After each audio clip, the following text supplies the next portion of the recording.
welcome to the first ever episode of the Quarantine Hour, brought to you in association with Roots Marlborough Dry Gin. And guided on this journey will be me, your friend and host, Rusty Hawthorne.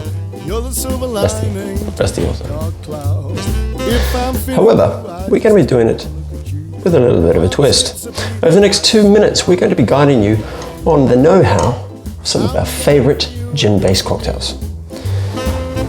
But to take things a little bit more in line with the current situation, we will be only representing ingredients and equipment that you can find in your everyday household right there within your quarantine bubble.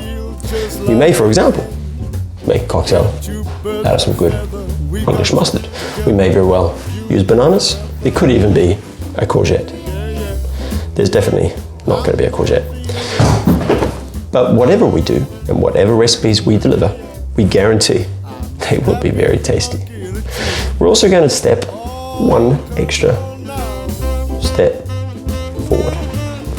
Instead of using the traditional posh, overly expensive tungsten plated Japanese bar equipment, or by showing off with a little bit of bar flair or something like that where we're trying to impress some 18-year-olds, we are instead only going to be using equipment that you can find again within your quarantine bubble.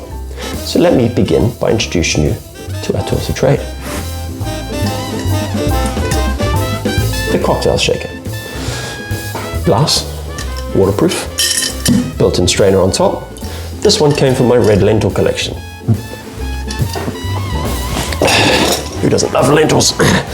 Then we also have a strainer for removing any of the more sort of bitty bits and any shards of ice. We also have a spoon, which is a spoon. As our swizzle and as our stirrer, we're going to be using a chopstick. And more importantly, when it comes to obviously getting the recipe right, we need to ensure that we are using the correct measurements and the correct volumes. For that, we need a measuring cup, we need a jigger, and this is my Beatrix Potter Benjamin Bunny egg cup.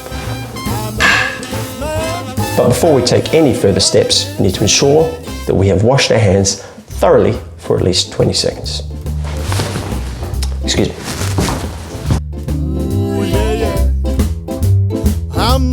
Hello. All clean? Let's go. The cocktail we're going to be making for you this evening is called Lady Marmalade, and it's a bit of a combination between three different types of cocktails. The Chelsea Sidecar, which is a Prohibition classic, which fundamentally is a margarita with gin. The White Lady, which is a very popular cocktail which incorporates a similar style of drink, but emulsified egg white gives it a silky texture. And the Breakfast Martini, which brings in the inclusion of marmalade to create a nice sort of orange flavor profile. So, to start off with, we're going to take our red lentil mixing jar, and we're going to take an egg, corn-fed, free range. And we're going to take this egg and very, very carefully break it in half and separate out the egg yolk from the egg white. And we're going to retain the egg white as much as possible without breaking the yolk. We do this first to ensure that if we did happen to accidentally rupture the egg yolk, we're not going to ruin the rest of our recipe. Now that we have our egg yolk separated, we'll add that into a red lentil shaker. Now, then we will go to the hero of the moment, Roots Marlborough Dry Gin. Oh, tears of a unicorn. Now, a word to the wise. When it comes to measures, obviously, depending on the country of your origin or the size of the legal serve in your nation, it will either be in mils or ounces, and it can get quite confusing between. So what we're going to do is literally just work in parts. A single part will be one Benjamin Bunny. So for us, we're going to start off with our gin at a full Benjamin Bunny. Look, look, look, look. There we are. Oh. Next, we're going to take our marmalade. Now, marmalade is obviously very viscous, it's very thick, it's got a gelatin in it, and it's obviously full of sugar, which is good. But sugar dissolves very slowly into alcohol. So we want to be able to make this a lot more miscible so that it mixes better into the recipe. So I'm going to take one daddy mug, I'm going to take my spoon, and I'm going to take a generous spoonful of marmalade maybe 2, maybe 3.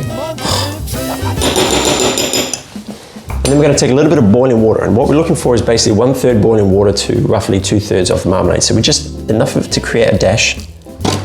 And all we're trying to do is just soften down all those sugars and the gelatin and create a little bit more of a miscible mixture. So we don't want to dilute too much of the orange. And when that's all nicely broken down, we will add half a Benjamin Bunny of marmalade. All right. Next, we are going to add a tart. We're going to take a beautiful lemon, cut it in half, and in my farmyard milk urn, we're going to squeeze as much of this lemon as possible. Now you can use a lemon squeezer if you have one. You can use one of those Mexican elbows. As long as you've squeezed out as much lemon juice as possible, then we will come back to our Benjamin Bunny. We will add again another half a Benjamin. There she goes. And for us, we happen to have a little bit of Pam's Finest Pure Canadian Maple Syrup.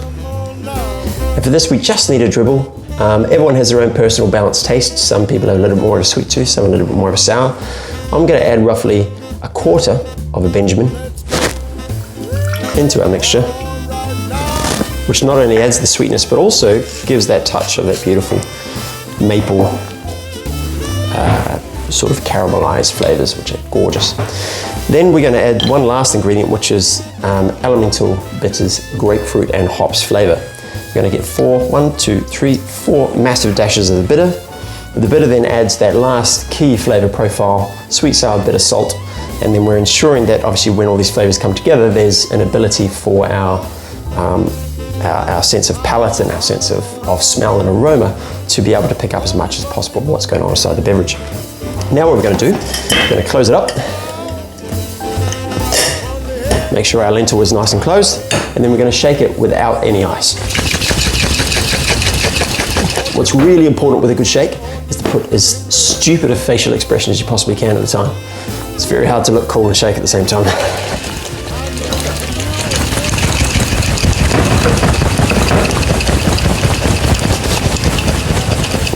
Now don't be too shy with shaking this one. The reason we're doing it without any ice is we want to emulsify that egg white as much as possible. Now if we did that with ice, it would also start to dilute and it would get thin. We want the ice to chill the drink down and to help mix it, but primarily we want it to chill it, not dilute it. So by pre-shaking it without ice, you're getting a nice, foamy, emulsified egg white. Woo! Now we have that. We will come back and we will add our ice.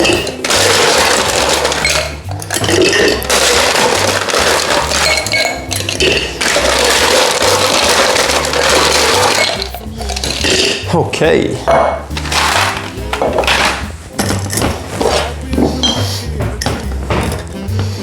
Close it back up. One more shake.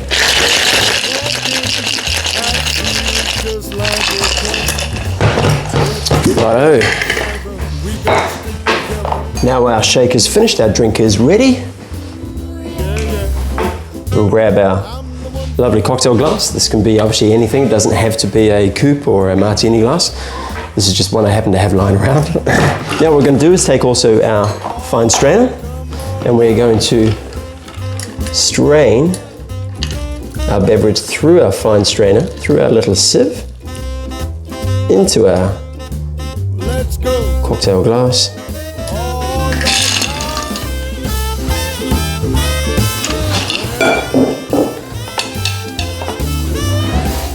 And there we have it, the Lady Marmalade.